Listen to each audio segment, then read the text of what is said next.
Jamie, Luke, go get your blanket. Hun's gonna read you a book.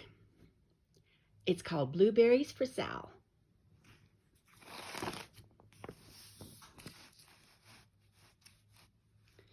One day, little Sal went with her mother to Blueberry Hill to pick blueberries. Little Sal brought along her small tin pail, and her mother brought her large tin pail to put berries in. "We will take our berries home and can them," said her mother. "Then we will have food for winter." Little Sal picked 3 berries and dropped them in her tin pail. Kerplunk, kerplunk, kerplunk. She picked 3 more berries and ate them. Then she picked more berries and dropped 1 in the pail. Kerplunk! And the rest she ate. Then little Sal ate all 4 blueberries out of her pail. Her mother walked slowly through the bushes, picking blueberries as she went and putting them in her pail. Little Sal struggled along behind, picking blueberries and eating every single one. Little Sal hurried ahead and dropped a blueberry in her mother's pail. It didn't sound kerplunk because she hit the bottom of the pail and it was already covered with berries. She reached down inside to get her berry back. Though she really didn't mean to, she pulled out a large handful because there were so many blueberries right up close to the one she had put in. She's getting berries out of Mama's pail. Her mother stopped picking berries and said, "Now, Sal, you run along and pick your own berries. Mother wants to take her berries home and can them for next winter."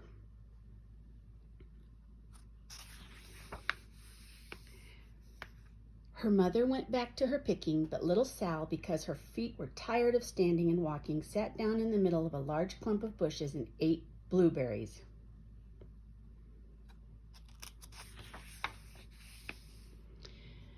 On the other side of Blueberry Hill, Little Bear came with his mother to eat blueberries. "Little Bear," she said, "eat lots of berries and grow big and fat. We must store up food for the long, cold winter."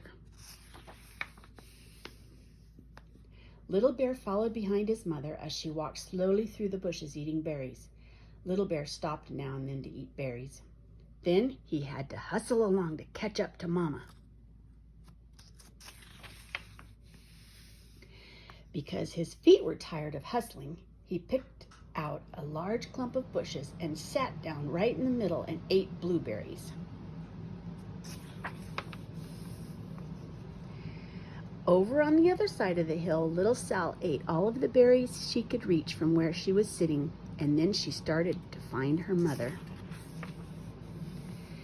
She heard a noise from around a rock and thought, "This is my mother walking along." So she looked around the rock. But it was a mother crow and her children, and they stopped eating berries and flew away, saying, "Caw, caw, caw." Then she heard another noise in the bushes and thought, "That is surely my mother, and I will go that way." But it was Little Bear's mother instead. She was trumping along, eating berries and thinking about storing up food for winter. Little Sal tramped right along behind. By this time, Little Bear had eaten all the berries he could reach without moving from his clump of bushes. Then he hustled off to catch up with his mother. He hunted and hunted, but his mother was nowhere to be seen. He heard a noise from over a stump and thought, "That is my mother walking along."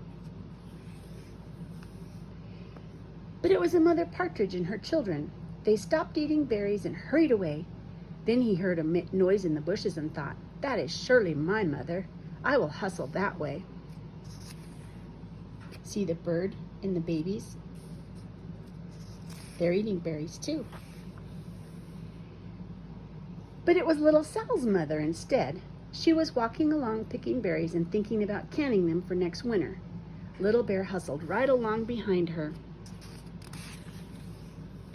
Little Bear and little Sal's mother and little Sal and little Bear's mother were all mixed up with each other among the blueberries on Blueberry Hill.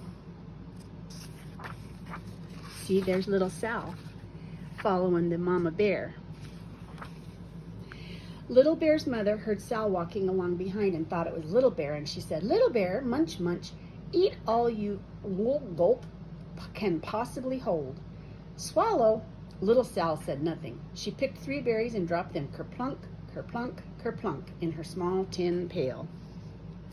The mama bear thought Sal was the baby bear. Little Bear's mother turned around to see what on earth could make such a noise like kerplunk. "Grumph!" she cried, choking on a mouthful of berries. "This is not my child. Where is my little bear?" She took one good look and backed away. She was old enough to be shy of people, even a very small person like Little Sal. Then she turned around and walked off very fast to hunt for Little Bear. Little Sal's mother heard Little Bear tramping along behind and thought it was Little Sal.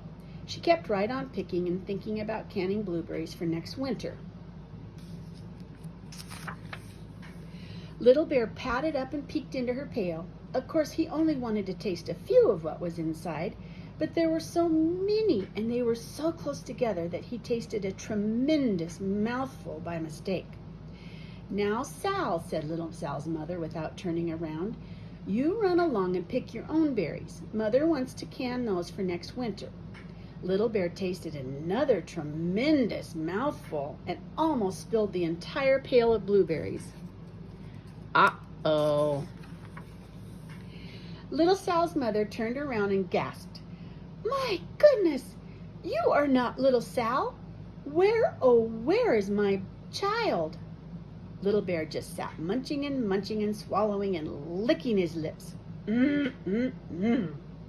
Little Sal's mother slowly backed away. She was old enough to be shy of bears, even very small bears like Little Bear. Then she turned and walked away very quickly to look for Little Sal. She hadn't gone far before she heard a kerplunk, kerplunk, kerplunk. She knew just what made that kind of noise.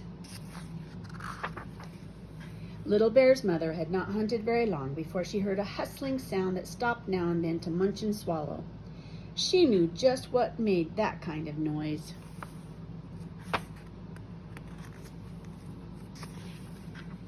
Little Bear and his mother went home down one side of Blueberry Hill, eating blueberries all the way and full of food stored up for next winter. And Little Sal and her mother went down the other side of Blueberry Hill, picking berries all the way, and drove home with food to can for next winter. A whole pail of blueberries and 3 more besides. And there's Little Sal in the kitchen with Mama, making berry tarts.